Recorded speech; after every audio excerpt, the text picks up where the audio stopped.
Hey guys, this is Pastry Time. Doing another audio commentary covering a game I played as Nidalee a couple of months ago. This is in normal solo cube, duo queuing with teammate Coffee here on Jax. Exciting stuff. This is a pretty meh game. Haven't watched through the whole thing yet, but from memory it's kind of boring. But actually was friendly enough doing a commentary on it.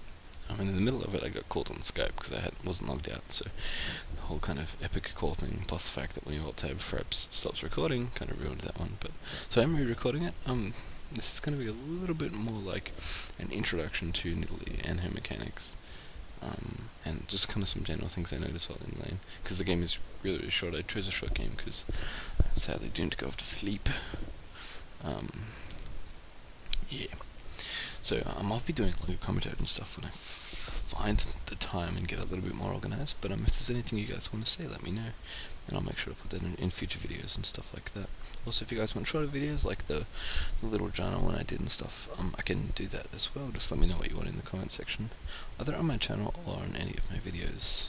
So this one too, you can leave suggestions and stuff in the comments, and I will probably get back to you. Also, you can leave stuff on the forum thread, of course, as you've always been able to.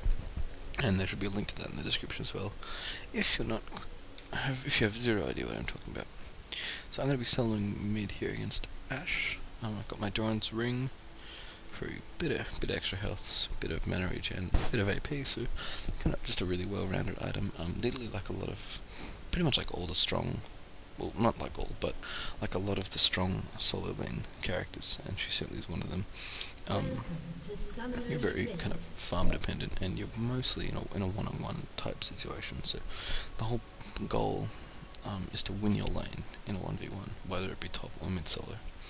And Nidalee wins lanes by having lots and lots of options, really strong mobility, and just a lot of really good survivability. So she's really and sustainability as well. So her heal, which I'll be leveling first, not only gives her an offensive benefit, which is a very sweet attack speed buff, but obviously heals you as well. So you can outlane other people just by healing up damage. Kind of the obvious thing there. Once you're in Cougar form, your abilities not only let you farm quite well, also give you mobility in your W spell Pounce, which is just by having Cougar form.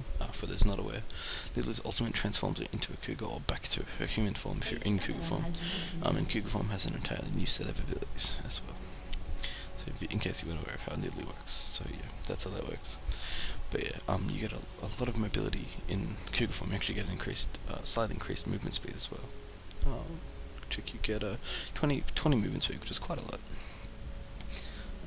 Better than nothing. So yeah, you'll get quite a bit more movement speed as well. So and with Pounce, which is a kind of a short-ranged gap closer, that you can also use to go over terrain. Although I don't think there's any of that in this particular game. Although I could do a Pounce tutorial for the common jungle spots, or I could just find a game where I do some jungle jumping, because there's plenty of that. I'm a bigger fan of Nidalee in top lane as a solo, even in a 2v1. Apart from the fact that I just like 2v1s, it's a general rule. Because I feel like I'm at an advantage, because I am. I like the ability to kind of move around our jungle and their jungle, and I kind of come down and control space. Nidalee to me is a lot about map control, and her mobility is her main strength that accentuates that fact. So just last hit in here. Try not to miss any. Missed one. Fail. But yeah, just lost here against Ashe. Not being too aggressive. Early game for both of these champions is pretty much just a farm fest, given that minions do a lot more damage than champions do at this stage, and as neither of us are particularly aggressive champions, Ashe certainly wants to farm, as a carry wants to farm as long as possible, and I'm looking to basically win my lane by out-farming her. I don't expect to get a kill unless she's really, really bad or I get really lucky. But I'm certainly capable of winning this lane. I do have a stronger early mid game before she has items, so I just want to last it as best as possible. Which I'm not doing very well right now. And and zone her as much as I can. So I'll start harassing more when I get to level 6, given that Ash has so much utility. Sorry, given that Ash has so much utility. I mean her slows and stuns. Sorry, clearly lost my train of thought there. It's hard for me to really harass her at range, given that her range is better than mine, and she has obviously a whole bunch of range CC as well. But getting your gap closer in W, which I did pick up there at level 4. Even though the trap, even though even though the human form ability isn't that good. In Google form it's invaluable and it's absolutely the bread and butter of Nidalee's mobility. So, important to pick that up. There was a game where I didn't pick up W because I was like, wait, I don't need it, I can just level these 2 skills, and then I realised that I needed it to be in Cougar form, and that was all sorts of awkward, so don't do that. Make sure to level W at level 1, at level 4 or even not level 1. You can level 1 if you want, I suppose. In terms of skill order, I'm leveling heal just to, again, to outlane as best as possible. And spears are pretty hard to land. Again, unless you kind of get lucky about it. And in a side lane, it's actually quite a bit easier, given that you do have a partner to help you there.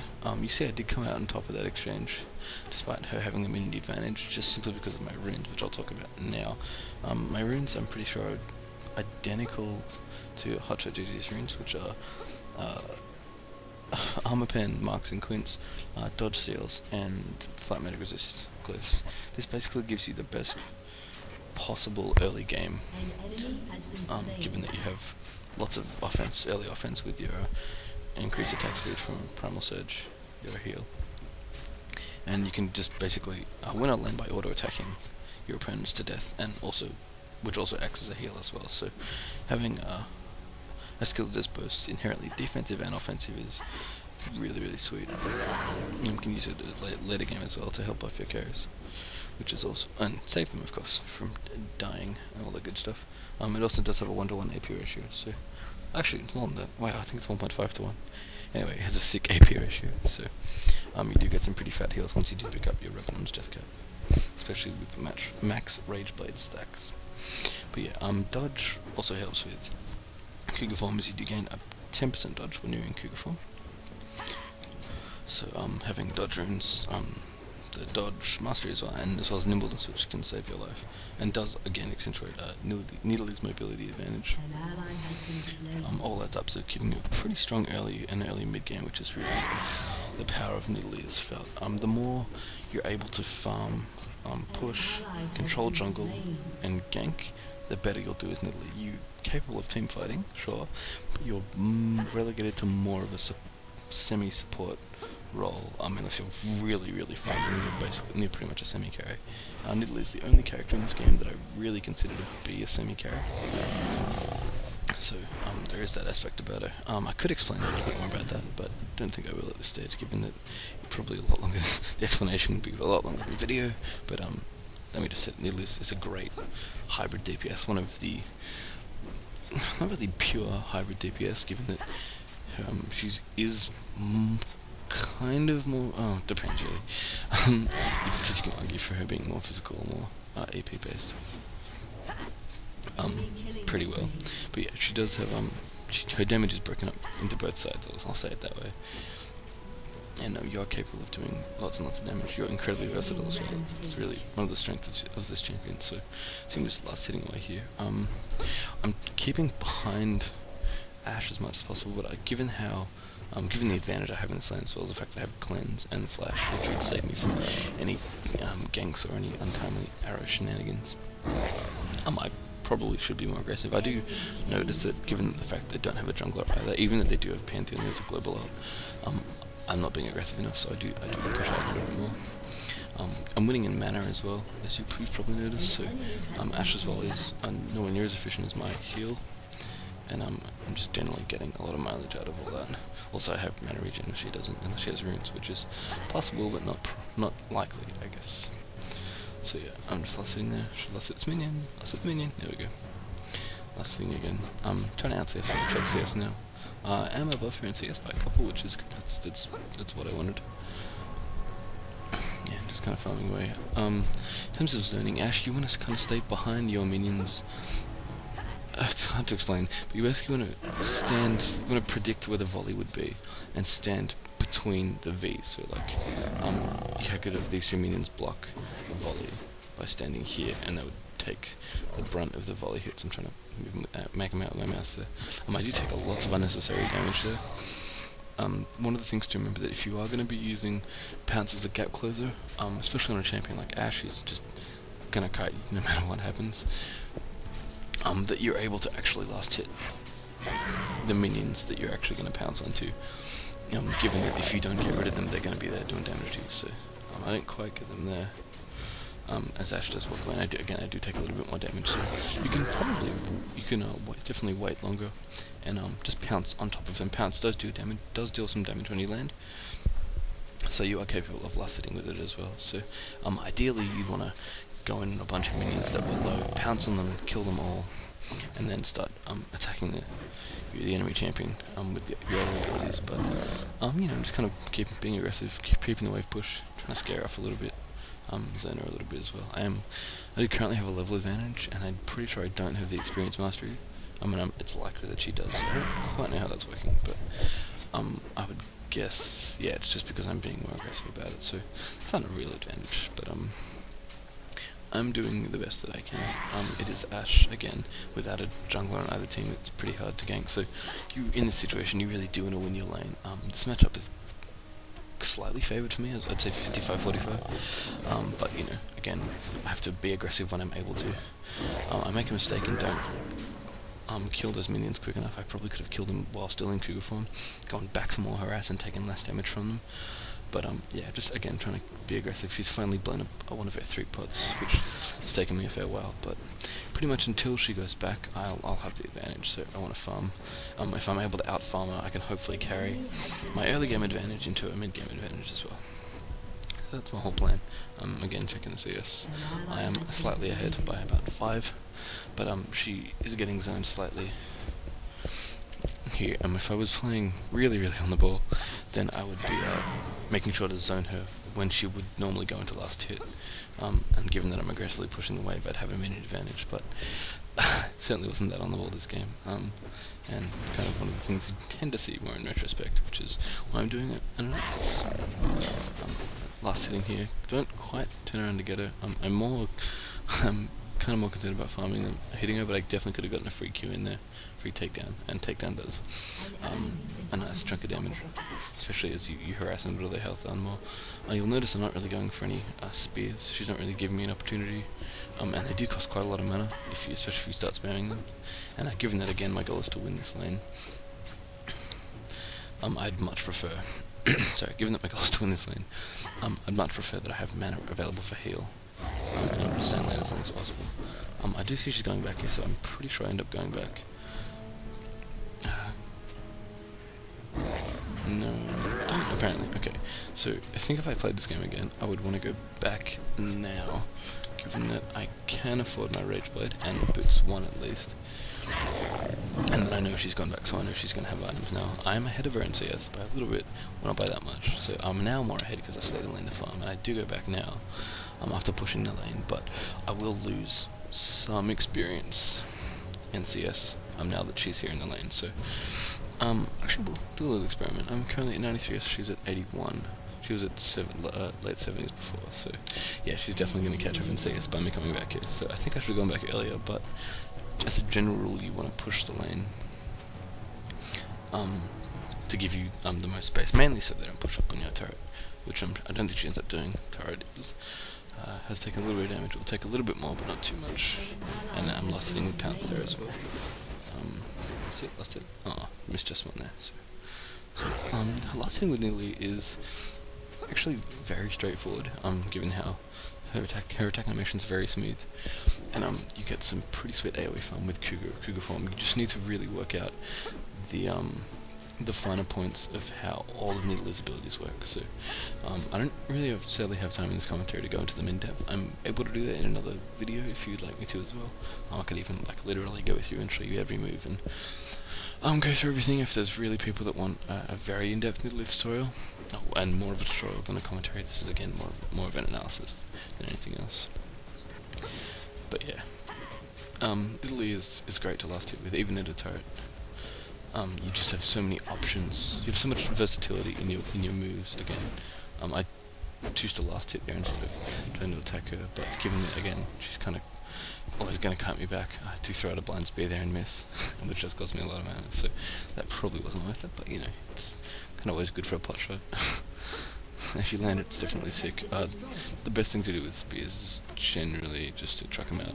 To truck them as they're running, because not only is the mini wave generally clear, but that's the time when you're most likely going to get a kill. Unless you're, you know, perking before a team fight, especially if you have blue buff, it's great to spam. I'm going to insert this mini wave here, farm it, and then go after her quite aggressively. Nice, neat little tooth there. I do take a lot of damage for it though. Again, her items are, I don't think I mentioned, I'm not sure if I mentioned it specifically, but her items are definitely gonna scale her better into this mid-game, so I do have to be more careful now, sadly. But really, good thing to note is that takedown is on, Katarina again comes in there, and I don't even need to use flash or anything, I just kind of know when she comes up and then bounce my way back and start healing again, which is cool. Sorry, I kind of missed that a little bit, but no, it was good to know. Again, using my Rage Blade stacks here to give myself heals. If I was playing optimally, I would probably get myself 8 stacks before healing, but given that the cooldown is kind of more important to me at this point than having 8 stacks, like getting the full duration of my heal, it's kind of a moot point, but these are the little things you want to be looking out for when you play. Little edges are really important in this game, and that's especially true with a character like Nidalee, who is such a diverse array of moves and so many little things that I'm trying to go through and having, you know, I don't have all the time in the world to. And I'll probably make another Nidalee video. This is more introduction to, and an analysis of particular landing phase, because that's pretty much all this video is, given how short it is. It is both neither Ash or I have a kill, and I don't think either of us have an assist either. But it's certainly true that we're 10 kills behind, which is neither of our faults. So it's just one of those games, really. But again, I'm getting my farm on pretty hardcore now. I'm taking a little bit more damage than I would like there, but I'm not too worried given that I do have a Xena again healing up pretty nicely. I think we do end up with the kill there. I do land a very nice leaded spear. Assuming that Tarek would stun where he did, so that was really nice job by everyone there. I was particularly impressed with that one actually, and everyone's timing was pretty spot on. You can set up those kind of stun spear-based ganks if you're coordinated, or even if you're pretty much just paying attention. But that was pretty nice. Again, I see Katarina and just triple form out. I'm not going to bother healing here because I have enough health. I'm going to throw out a random spear again, which isn't mana efficient, so I probably didn't need to, but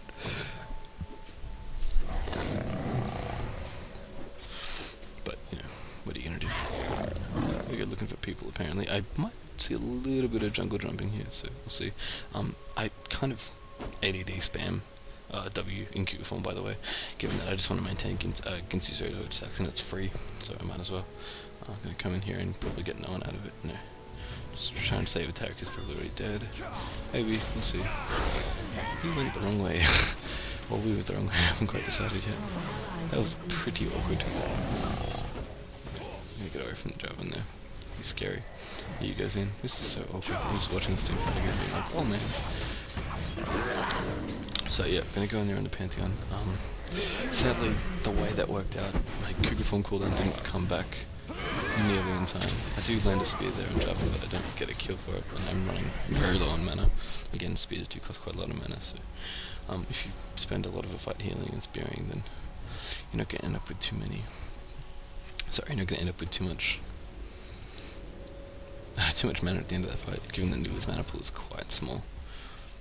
It gets better once you have blue buff. Blue buff is definitely key on Nidalee. And I always get mech treads on Nidalee as well. I haven't got them yet, given that I've pretty much been safe from everything at this point. And I do have a cleanse and a flash and a Cougar form, none of which I've actually needed to get out of any the few ganks that have been attempted on me. Yeah, so pretty much just opting for a little bit of power over survivability there. We'll heal Yi, get in on this fight. I do miss the spear. It's a bit late, although I think I was coming out of Cougar form. Again, Nidalee is very strange to play.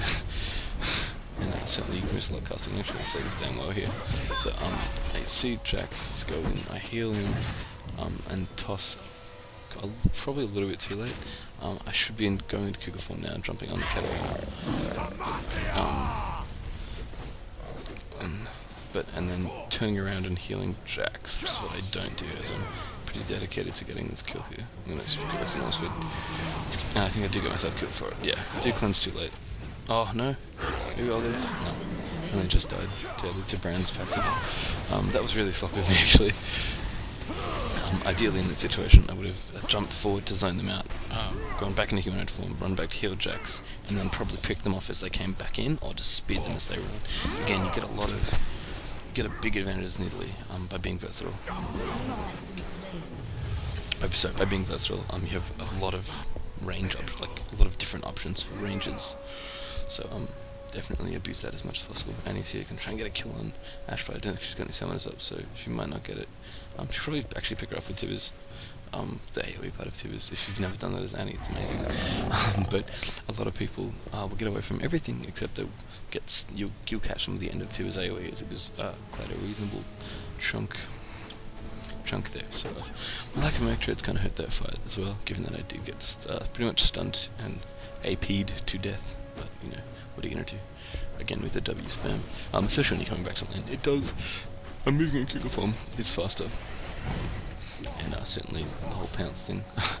No, I failed to jump through the back of that wall there. Pounce is a little bit buggy.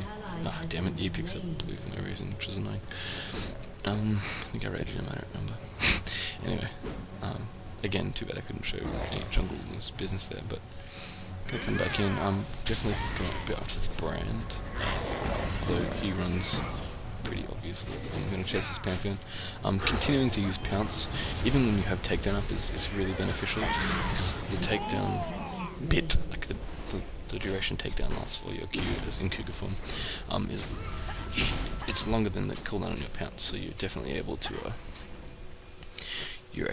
turn on your Q, even if you're not going to hit it, and then jump back into the melee. I actually did it against Ashe, which I wanted to talk about. I should be going in here to heal Suicidal Yi, who somehow lives.